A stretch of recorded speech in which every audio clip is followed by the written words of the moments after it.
Will pass it over to Reggie. Thank you so much, Ali. Good evening, everyone. Happy Tuesday.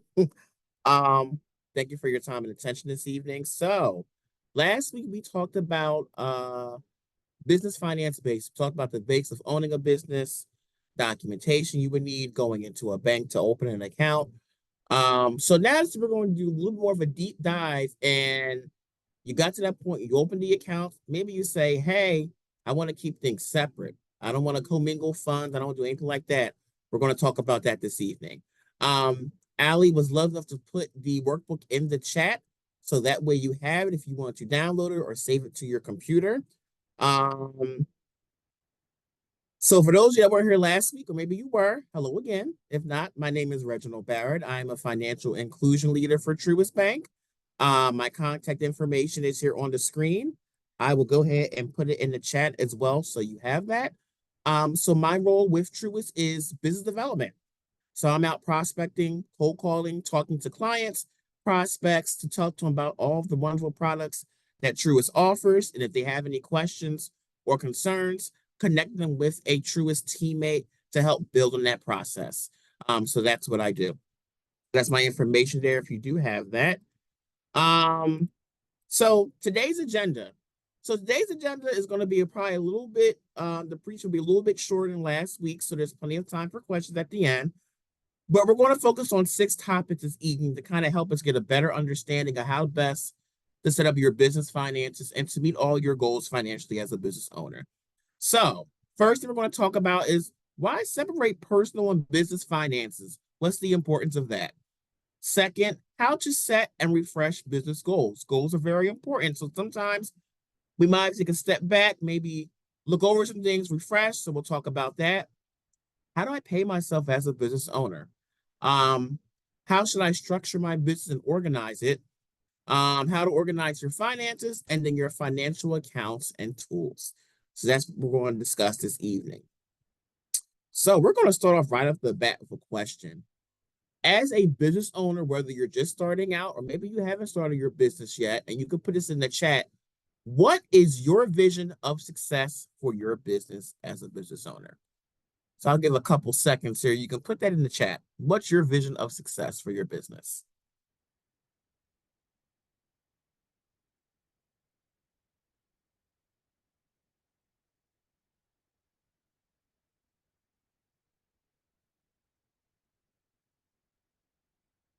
All right. Kat says growth. Love that. That's awesome.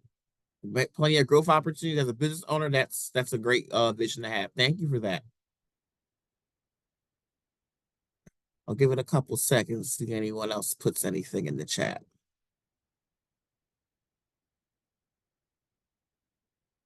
Denise put owning several homes to house the homeless. I love that. That's awesome. Christiana, if I butchered your name, I'm sorry. To inspire, that's good. Deborah, family, business, community. All right, those are some great visions of success. Thank you so much for sharing. So each business owner is going to have something different, and that's fine. So let's get to the good stuff. The very first thing, why separate business and personal finances? So the one thing you want to keep in mind, you want to keep them separate. Why is that? Well, you don't want to run your personal through your business or your business through your personal. The main thing is when tax time comes and you have that lovely accountant and you're trying to figure out your deductions, what's a personal expense, what's a business expense, it's going to be harder for that accountant to figure things out. And they're probably not going to like you at the end of it. So you don't want that for your accountant or for yourself.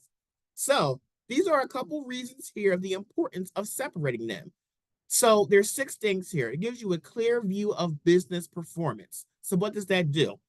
Well, it helps you produce data to help with goal setting, management, decision making, and have a better understanding of your cash flow and profitability. The pitfalls are not separating that. It's going to be difficult to track, understand, manage your business, your revenue, and expenses. Owning a business and a business owner is hard enough as it is. You have a lot that you have to juggle and do. So you don't want to make that part of your business hard for you to manage. And then a personal liability protection. A lot of owners don't think about that, but it helps establish a clear line between you and your business for legal protection. So the pitfalls of not separating that. We talked a little about last week. Some people like to sue business owners. They want to get a quick come up, so to speak. So it helps you put you and your personal assets at risk for a lawsuit or unpaid business debt if you don't keep them separate. Ability to get financing. So as a business owner, a lot of people, um, Kat talked about growth. So a lot of clients are looking for growth opportunities. So sometimes you may not have the cash for a growth opportunity, so you need business credit. If you're running everything through your personal account and you don't have a business account established, an EIN or anything like that, it's going to make things a little bit harder. So the benefit of that is setting the stage for easier access to future financing, such as a business loan or a line of credit. And you can learn more about that. Borrowing for small business we'll talk about next week. It'll go more in details into that. But without keeping that separate, you don't have any documented business performance. So you don't have documentation showing, hey, I have money coming in my business account. I have assets each month. I have growth in my business. I have cash flow. You don't have a tax return. Those are things that can be hurtful for you when you're going to look for financing.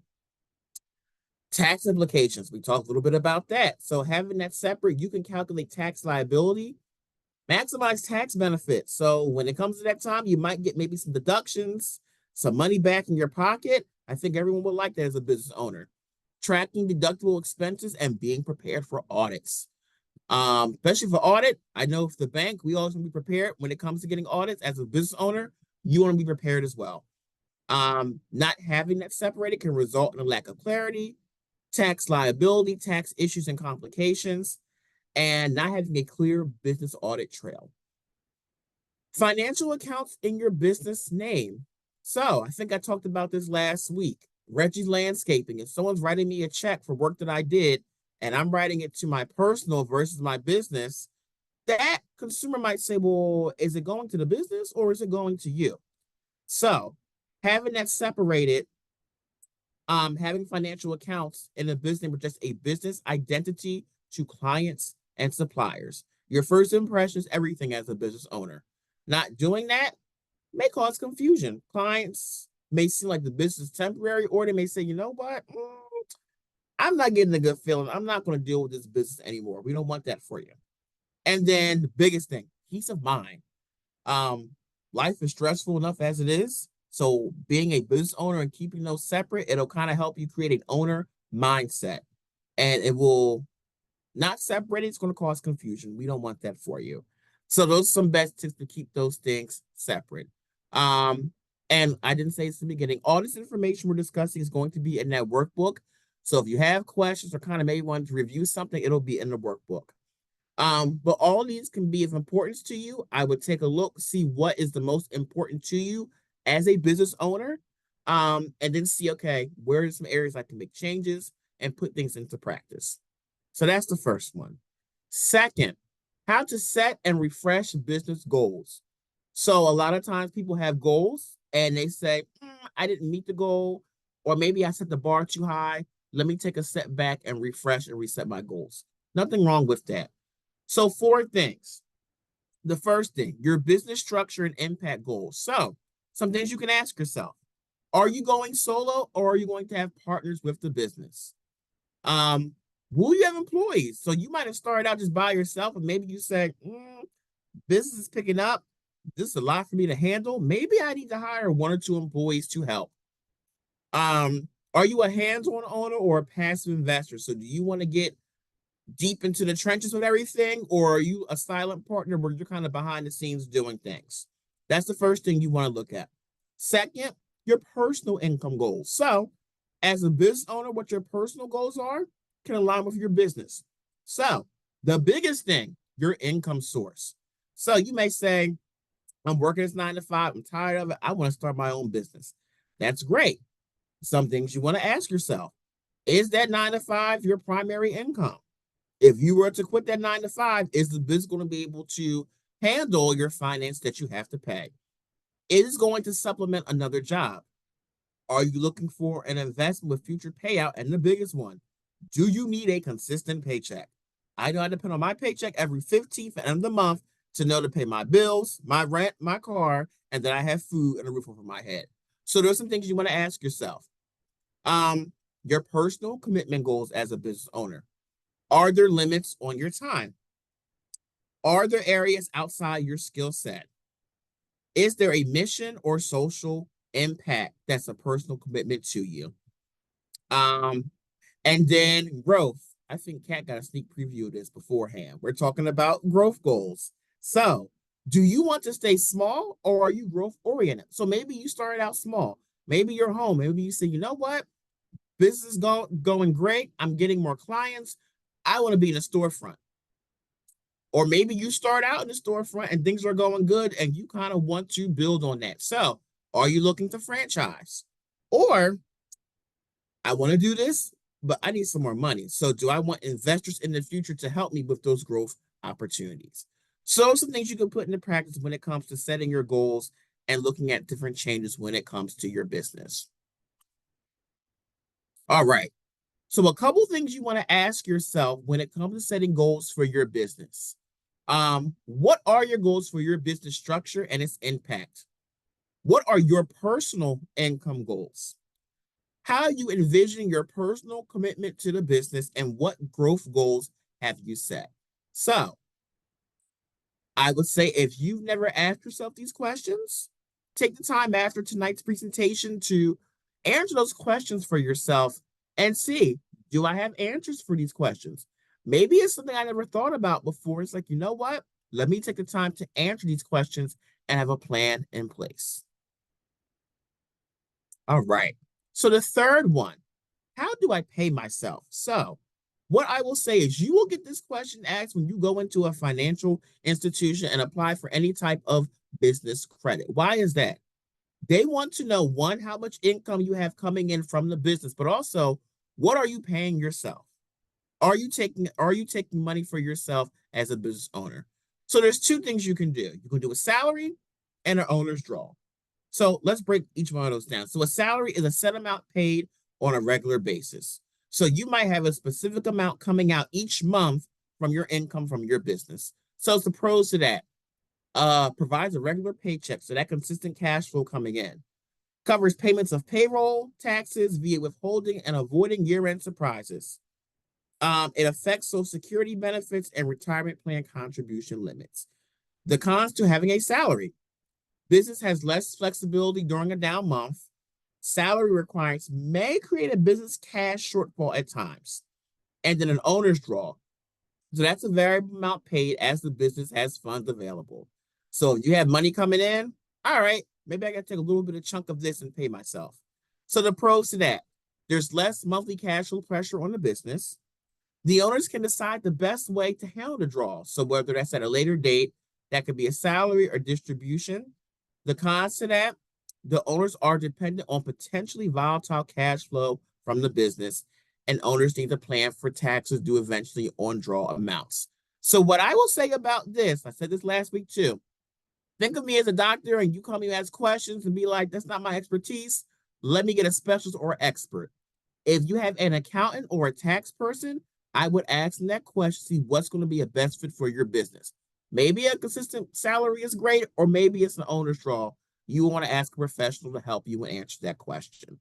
Some other ways as well, distribution of profits, retirement plans, rental lease or owner assets like business real estate, and family member employment. Those are some other areas as well. Once again, you want to ask a tax person or an accountant to give you the best answer to help you when it comes to your business. All right, so I'm going to ask this question, and you can put this in the chat. What are your personal financial goals for your business? So please don't put any personal income requirements, when and how you pay yourself. Just answer the question, what are your personal goals financially for you as a business owner? And maybe you didn't think about that, so I'll give you a couple seconds to kind of think of something.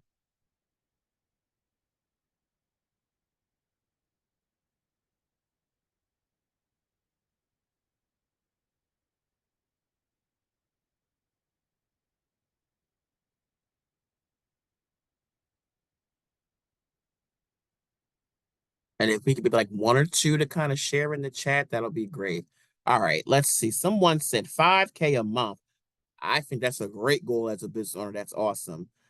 Deborah put consistent income and retirement contributions. Excellent.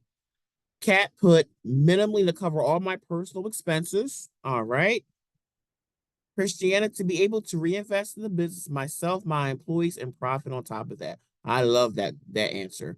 So that's great. Thank you so much for sharing. So each person has a different goal for their business. That aligns with what you want to do. Oh, we still got them coming in. Let's see. Business income exceeds business expenses. I love that. I think that's a great goal to have. And then someone put 10K a month. All great goals. I think that's great. Excellent. All right. So, business structure and organization. So, before I go into this, what I will say again, have that trusted tax accountant or person that's be like, hey, I want to structure my business. What's going to be the best fit for me? You want to ask them that question. So, there's 5 different scenarios here.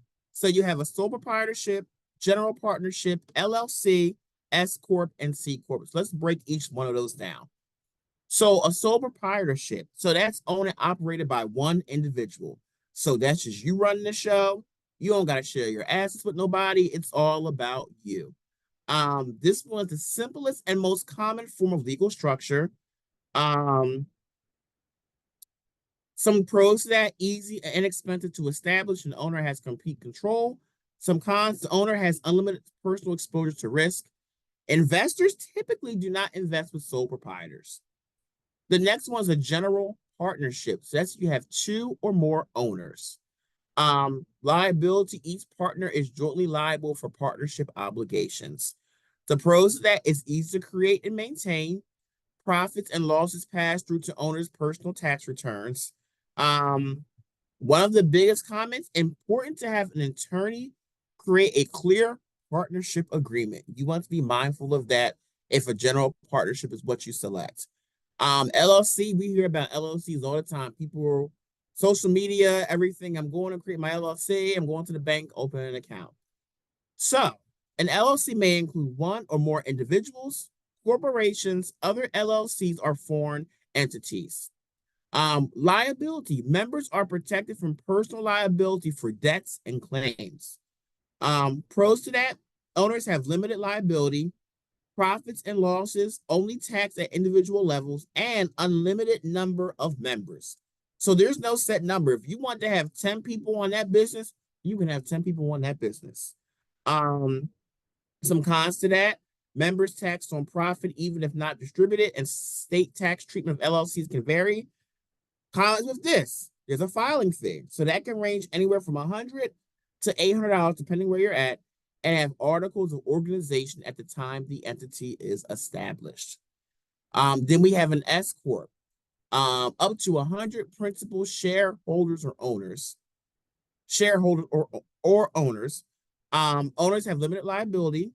There's tax benefits to this legal structure that can recognize the split between salary and additional profits. So I talked about that. Tax advisors should consult with tax advisors to see if this structure works for your business. And then a C Corp. So that's a separate legal entity with shareholders. Shareholders have limited liability.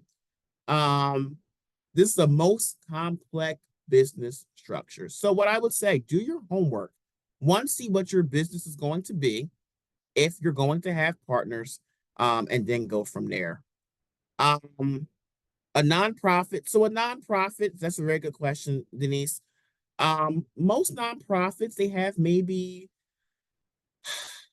there's not a lot of people in the mix, so there's not a set number. You can have as many on there as you want. Most nonprofits that I've seen, they keep maybe about 3 or 4 people on that business. But there's no set number with that one as well. And then that one is less, there's less going on because it's a business that really not making for profit, it's for benefit. So that makes things easier.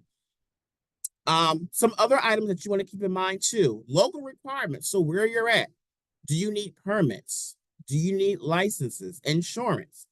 So we talked about this last week. As a business owner, you should have insurance, even if just the minimum of liability if something does happen.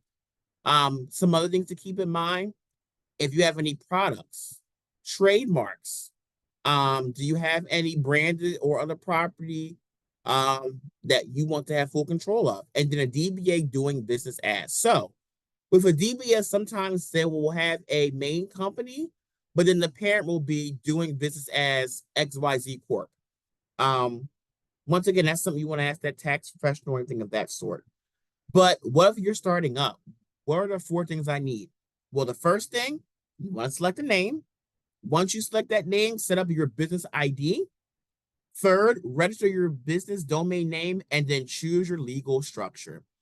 And then I would say the biggest question, how much money am I going to need to get started with all the documentation? So some things you want to keep in mind. Are there any business fees? Owner income? Are you going to have a setup of an office, maybe in a co-working space at home? Or are you going to have a location that's a storefront? Professional advisors. You want to have people helping you with that business. Once you get up and running, are you going to have staff? So are you going to pay for employee benefits, payroll, things of that sort? Are you going to have contractors? And then your supplies and inventory. So what I would recommend, if you're just starting out, those 6 bullet points under how much money do you need to get started, right next to each one of those, have a dollar amount. And once you get for each one, add it up and see how much you would need to kind of get an estimate. So that way, if you are starting that process, it's like, all right, let me save a little bit more money so I can do things correct. Or you might say, I don't need all of these things. I have enough money. I can get the process started. So that's some things you want to do. Or you may already have your business started and you may say, let me go back and reevaluate. Maybe there's something I can cut costs at, or maybe there's something I can add on to kind of help my business be more successful. All right. So the next thing is, how am I going to organize your finances? As a business owner, you want to be organized. I see a lot of times when business owners aren't organized and they're just stressed about everything. We don't want you guys to be stressed when it comes to running a business. We want to make the process seamless for you and easy. Now, what I will say, you're going to have your ups and downs as a business owner. Some days are going to be great days. Some days are going to be like, it was not today, and that's fine. But some things that can help you when it comes to organizing that. Accepting payments. So we talked about last week, merchant services. So we talked about maybe if you're accepting payments, are you doing cash, credit cards, Apple Pay, Samsung Pay, Google Pay, Venmo, Cash App, things of that sort. So that goes under who's paying you. Then, how do you bill? So do you send invoices? Do you have software that helps you send out invoices? Are you sending out emails? What's working for you? Then, how quickly will you receive payment? So if you have that 9 to 5, you know you have a calendar of knowing I'm getting paid at this date, whether that's every week, every other week, once a month, whatever the case may be. So as a business owner, how quickly do you want those funds to come into your account? So whether you can pay your business expenses, have growth opportunities, and things of that sort. And then, in what forms will you accept payments? So that's something you want to ask yourself. Now, once you have an idea of how I'm accepting payments, how am I going to pay people? So that's your payment outflows. So who do you need to pay for goods and services? So do you have vendors that you want to pay? Do you have special people that you work with when it comes to your product? Do you have to pay utilities? Are you going to the utility place to pay it? Are you paying it through your online banking? You're writing a check? What exactly are you doing? How do you pay? So you have a credit card, online banking, check. How are you doing that? Now, you have in mind how quickly you want to be paid, but those vendors, those other creditors, billers that you're paying, how quickly will they want their money? And then in what forms are you going to make the payments? And then business accounting and reporting. So what type of financial reports do you need? So last we talked about a cash flow statement. We talked about a profit and loss statement, tax returns. Those are things that you can have a financial reporting for yourself to kind of help you keep track. and then it flows perfectly. Do you need to track revenue and expenses by project, excuse me, or by client? So do you have to track that? And then how will your accounting get done? So are you going to say to yourself, I'm going to do all the accounting for my business? Or maybe you say, you know what? I'm not that well versed. I'm not there yet. Let me bring in an expert to help me do that, or let me find a software that's going to benefit you. So we want you to be organized. So I would say if you have maybe a file cabinet, a binder, or something, keep track of everything that you have with your business. So if you're going to apply for that loan, maybe you're going to open that business account, or maybe you're a tax person says, hey, I need these records. Have a centralized file for everything. So that way it's easier to maintain, you're organized, and you know where everything is at. All right. So some tools or slash people that can help you organize your business finances. So the biggest thing, separate your business banking accounts. We talked about last week the importance of maybe you have that one business account, but some people might have their business savings, they have an account for their merchant, their taxes, their payroll. Whatever you feel is going to help you be organized, I say do it. Separating those accounts can be beneficial for you. Secondly, have an accountant to set up your business book. So you may say, Reggie, I don't have money for an account. I can't afford one. That's fine. Maybe just starting out, you don't need an accountant. But let's say you want to have those growth opportunities. You want to have a franchise. You want to expand. You're going to be trying to promote your business, run things. You're going to want someone that's going to help you and help you be the best bang for your buck as a business owner. So let's say you don't do an accountant, you do accounting software. So if technology is your best friend and you feel comfortable with putting your information in and the system accounts everything for you, then hey, there's nothing wrong with that. Having a bookkeeping system. So whether that's you keeping track of everything, you hire maybe a person that does that, or your online banking does that, whatever's going to work for you. And then report review. So a profit and loss statement. What profits do I have coming in? Where did I make the most money at? Where am I taking losses at? Cash flow statement. What is my cash flow looking like? At the end of each month, my cash flow, am I in the green? Am I at zero? Or am I in the red? Those things you want to look at to ask yourself to make sure maybe I need to cut costs. Maybe I need to up my prices. Or maybe I take a more deep dive as to what's going on. And then collections. What do you have coming into the bank and things of that sort? All right. So the last one, financial accounts and tools. What resources can help you? So you have your business need and what tool is going to benefit. So handling basic financial transactions. You want to open a business checking account.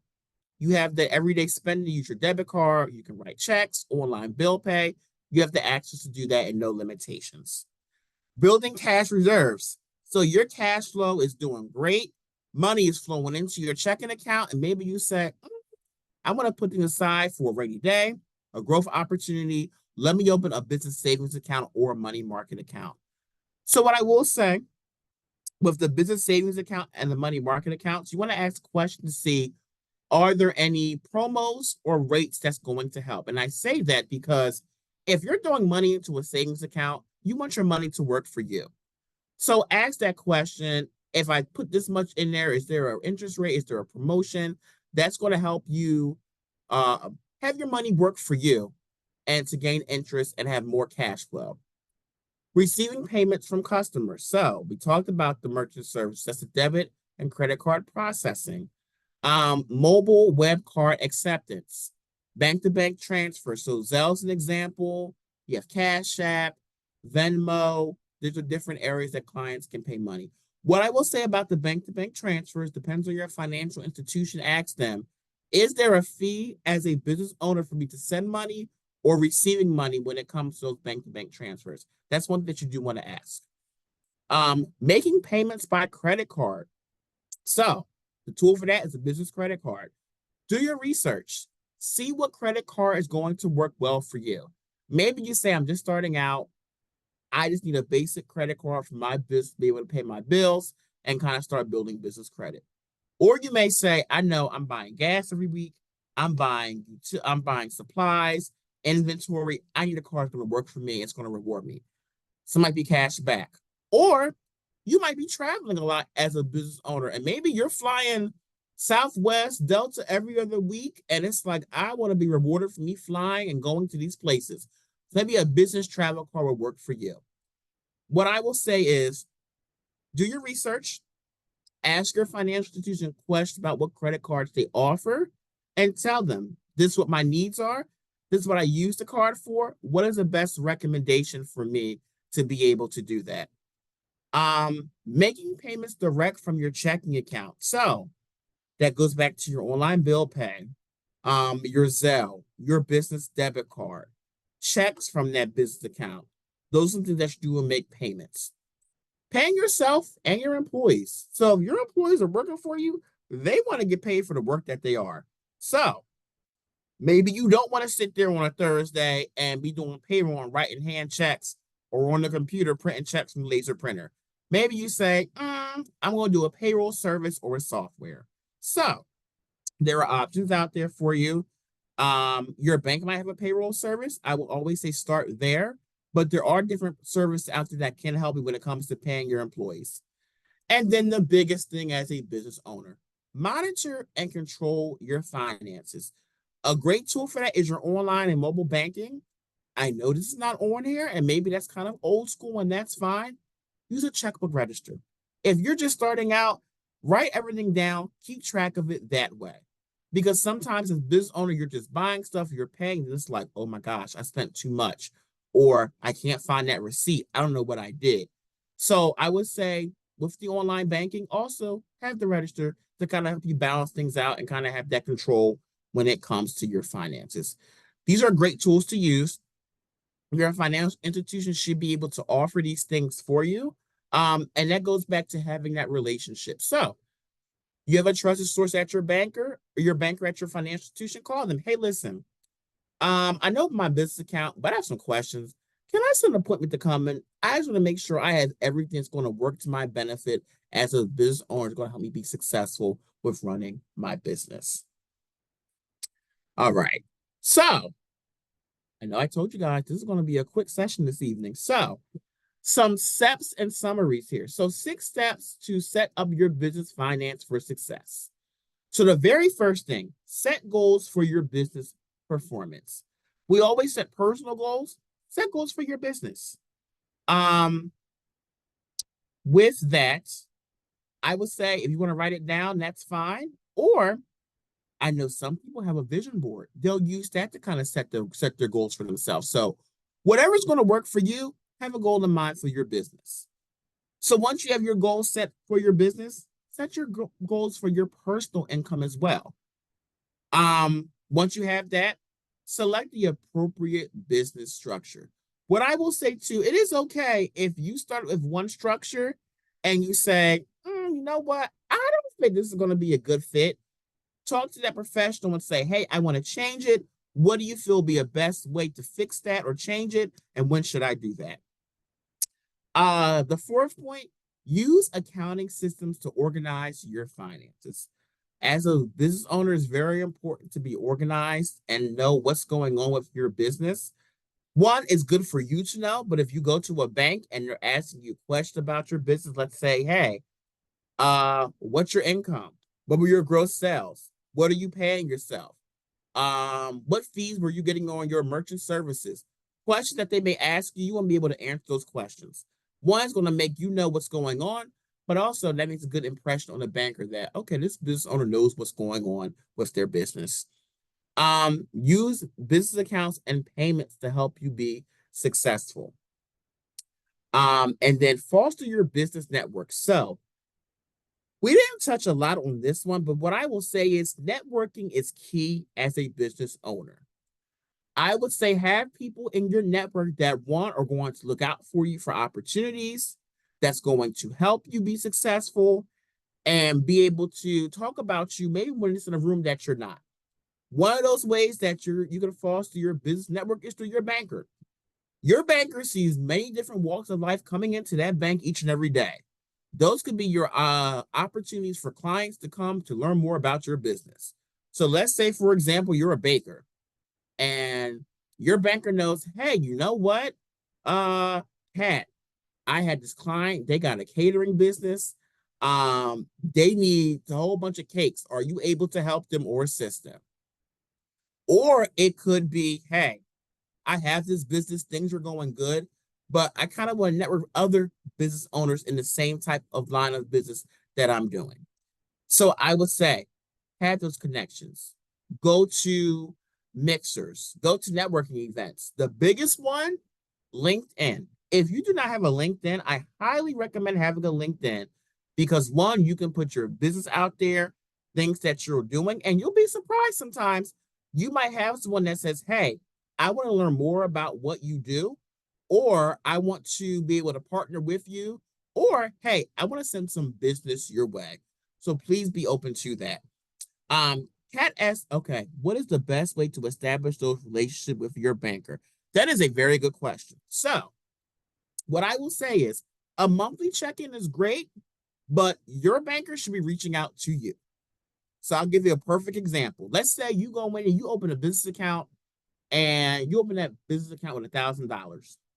And then let's say 2 months later, your cash flow's coming in and that uh deposit you put in there, now it's grown to $50,000.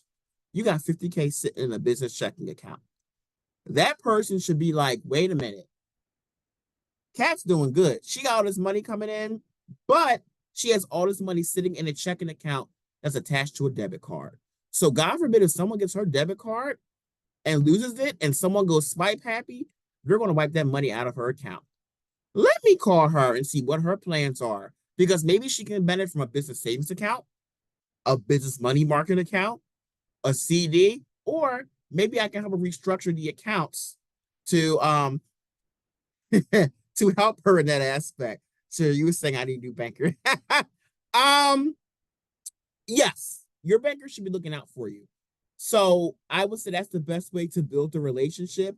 But also, when you're going into that financial institution, that banker should be setting the tone that first time you're meeting. I always say first impressions are everything. You should not walk out being like, I opened my account, but my interaction was okay. You should feel empowered. You should feel good and be like, okay, you know what? This was a good meeting. I got my account. I feel great. I'm ready to go. Another thing, too, with having that relationship with your banker, there might be other lines of business that maybe you didn't think you need, but your banker might say, hey, I'm just checking in. How are things going? Great. By the way, I think I need to get you in touch with this person because you told me you talked about A, B, and C the last time. And I think this person can help with A, B, and C. So it's very important. Miss Deborah, what if you are not satisfied with your banker? So what I would say is if you like your bank and everything else is going good, find a new banker. Find a new banker. There's nothing wrong with that. A lot of times, some clients they might open their account one way, but they're not thrilled with the interaction, so they might go to another branch because they got better service. That person is giving them that needed attention. There's nothing wrong with that. Or if you're not satisfied with the banker or the bank, find a new bank to go to. Truist is a great bank. We're always looking to help you build your finances, your personal goals, business goals, and help you be successful as a business owner. And that's another thing I will say too. Do not be afraid to be like, you know what, this person's not helping me. I'm going to go to somebody else that is going to help me. So do not feel that way. You're looking out for the best interest for you as a business owner and personally. So if going to someone else is going to help you, by all means, do that. Some great questions. Thank you so much. All right. So I know it says 3 key takeaways from today. So if you don't have 3, that's fine. But in the chat, what is at least one takeaway from today's presentation that you're going to walk away with and either put into practice? That you're going to put into practice and use. So if you can't think of 3, one's fine. All right. Christina said, look for accounting software. All right. Thank you for that. All right. So, okay. All right. To Shala, if I butchered your name, forgive me. I've been in with the same bank for over 15 years, 9 in business. I may need a new bank or banker as well. All right. Well, I'll put it out there. If there's a Truist near you, let me know. We'll get you connected. Um, Miss Deborah, consider a business savings account. Yes. Um, put some of that way in a fund for a rainy day. Help you save that way. So that's great. Goal setting. Ashley, I love that, having goals for yourself. Diane, financial knowledge, empowerment, and great tools. Kat, audit my relationship with my business bank or banker. Yes. Alva, start researching a new bank. Um, Carolyn, structure my business properly. Okay. Ursula, make sure you pay yourself. Yes, yes, yes. That's very important to pay yourself, even if something very small. Um, Pay yourself. You work hard as a business owner. You want to be able to do that. April, write my business goals. Yes. Kat, I've been considering I would like a connection to Philadelphia. I got you. Send me an email. We'll find out which one's close to you, and we'll get you set up with an appointment. Miss Juanita, new account and open a savings account. Yes. All right. So make sure I know all my expenses going in. That's great because a lot of times people don't know what their expenses are, or they might just go by the receipts. They'll write down on a sticky note and it'll be like, oh, where's that sticky note? Oh, I lost it. I don't know where it is. So, yeah, that's very important to know what's going in and going out. Not only from an accounting standpoint, but also, unfortunately, sometimes this does happen. You might have fraud on your account. And if you're not paying attention to what's going on, you might have somebody wiping out your funds and you have no idea about it. And what I will say, a lot of times they might start with something small and you may not realize it, and it'll get bigger and bigger and bigger. And if you're not paying attention to it, it might be going on for a while and it's like, I didn't catch this. So be mindful of that. Miss Ursula, do we have to pay for your services? So the wonderful thing about these presentations, there is no charge for the services. And even if you decide you want to go to a Truist and meet with someone just to talk about options, we don't charge that as well too. Um, Once again, I talk about our purpose to inspire and build better lives and communities. We want to be able to give people this information to empower them and help them. We don't want to charge you. There's not people charging to get information. We want to be able to give it for free to educate you and be able to help others as well. You guys had some great takeaways. I appreciate that. That's great. And what I appreciate when I do these presentations, I learn something new each time from you as business owners. So that's awesome. All right. So I might be repeating myself on this last slide here.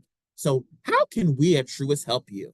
So we can answer any questions you might have after today's session. If you have any questions about the exercise in your book, we can talk one off about that. We can review Truist solutions that could help you as a business owner. You might be saying, a bank does this.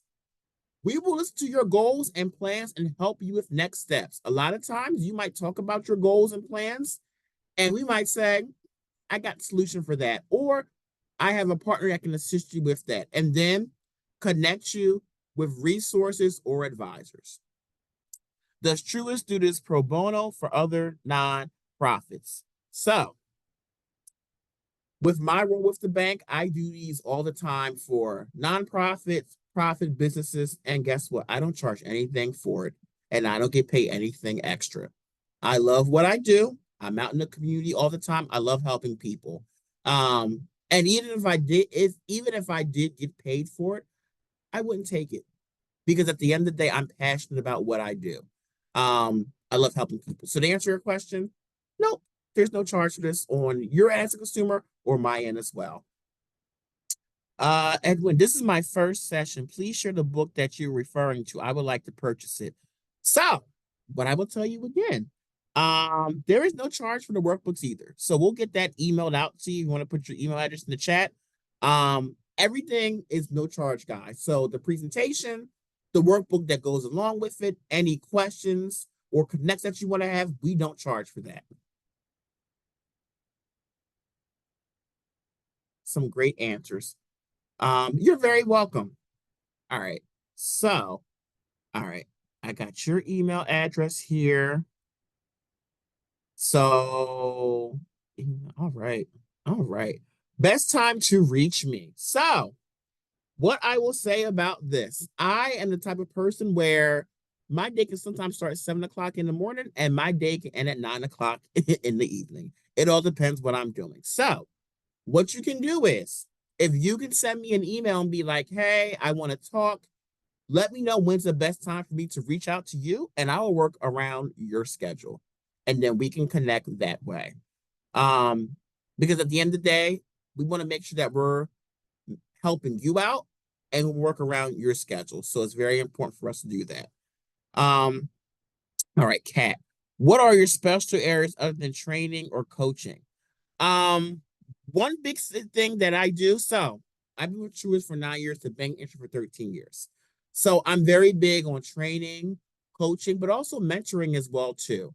A lot of times we'll think outside the box when it comes to helping people. So sometimes we'll do maybe mock interviews, or maybe have a session where it's like, hey, let's do a role play. If you are to go into a bank, these are the questions that you ask. This is what an interaction will look like. So we're very big on thinking outside the box. Kat, I hope that kind of answers your question in regards to training and coaching. Okay, great. All right. All right, guys. So I see there's a lot of email addresses on here, so I'm going to make sure I take note of all that. And thank you so much for the information. Absolutely. Is Truist in Delaware? No. So I've been complaining about that. So something with the banking laws in Delaware is very special, and with Truist, it's something there. But you are not the only one. Some of our teammates says like, "Hey, we have clients in Delaware that want Truist there." So that's something that we've been talking about. Hopefully, that changes one day. But as of right now, we are not in Delaware. But if you have questions, we still can talk to you. We can answer them for you. Reggie, let me come off mute and make sure that I got the full answer to my question around your specialties. So what we're getting right now is the training and the coaching, but are you like in lending, in business loans, like any of those areas in banking? That's what I mean. Very good question. So, in my role, because a lot of the time is doing financial education and talking about it, I don't have access to do that anymore. I used to as a branch leader, but if that is something where it's like I want a business loan or a business credit card or anything like that, we'll connect you with that branch leader where they are the business expert, where they will sit with you and go over what your needs are. These are the products that we offer and help you. I can talk about the products, I just can't put it into the system to key the application for you. I was trying to get a one-stop shop easy button, but that's okay. If I could do it, I would. Absolutely. Is switching banks good for getting grants or loans? That's a very good question. So what I will say too, we talked about the relationship. The better your relationship is with your bank, the better opportunity that you have when it comes to getting grants or loans. Well, let me say that. I'll say loans. However, with grants, there are so many grants out there. There's so many resources that can help you. So when it comes to a grant, you don't have to switch a bank. You just want to see what areas of opportunities are out there. And that goes back to having that relationship. Your banker should know kind of what's in that area, what opportunities are available to business owners, and connect you with those people. And that goes back to the wonderful world of networking, LinkedIn, and things of that sort. Should we have more than one bank?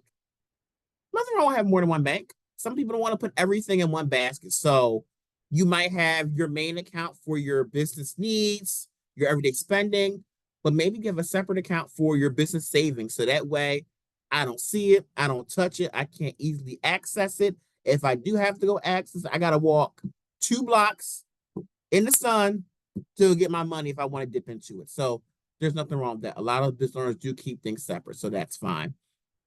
Keisha, you may have answered. Is LLC required to open a business account, qualify for a grant or a loan? Here in North Carolina, some businesses do not require LLC. So if you are going into a bank to open an account, you don't have to have an LLC, but whatever your structure of your business is, you're going to need that paperwork when you go in to open the account because the bank is going to want to see that. And what I will say is you will need them with a loan, and it'll make things a little easier when you're trying to qualify for a grant, because that goes back to having that business reputation versus, let's say your business, you have Keisha Maverick Design. So let's say that's your business name and you just go Keisha M. They're going to be like, well, you have a business here. Which one is which? So it makes things a lot easier and smoother for you. What I will say also too, when you go to the bank and let's say you're opening that account up for the first time, we touched on this last week, have your business documentation with you, hard copy, when you go into the bank. Because unfortunately, guys, there's a lot of fraud that goes on. People make false documents. So unfortunately, the bad guys make it harder for other people. So to make things easier so they can verify it, just have everything with you when you go into the bank and have everything hard copy. You're very welcome. Can you send me a copy of the first week's workbook? Allie, would you be able to do that? Yeah, in my follow-up email tomorrow, I'll make sure to include the first week's workbook as well. Got you. Okay. All right. So I'm going to stop sharing. You guys had some great questions. Thank you so much for the interaction. If you have any other questions or think of anything offline, my contact information is there. Phone number, I'm out of the office tomorrow. So if you try to reach out to me, like, hey, respond back, I'm off tomorrow, but I'll be back in the office Thursday. So if you have any questions or anything like that, we can connect. But I'll turn it back over to Allie. Yeah, thank you so much, Reggie. Do we have any final questions before we end today?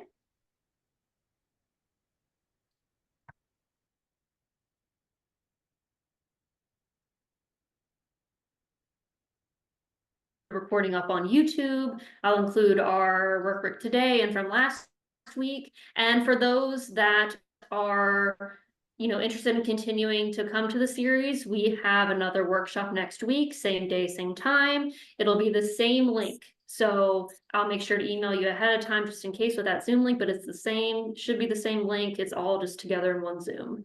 So with that, enjoy the rest of your evening. Again, if you have any questions for Reggie, feel free to reach out.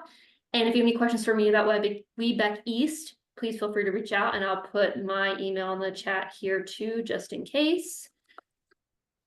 And other than that, I'll put my information back in because someone asked for it. So I put it in again so you guys will have it.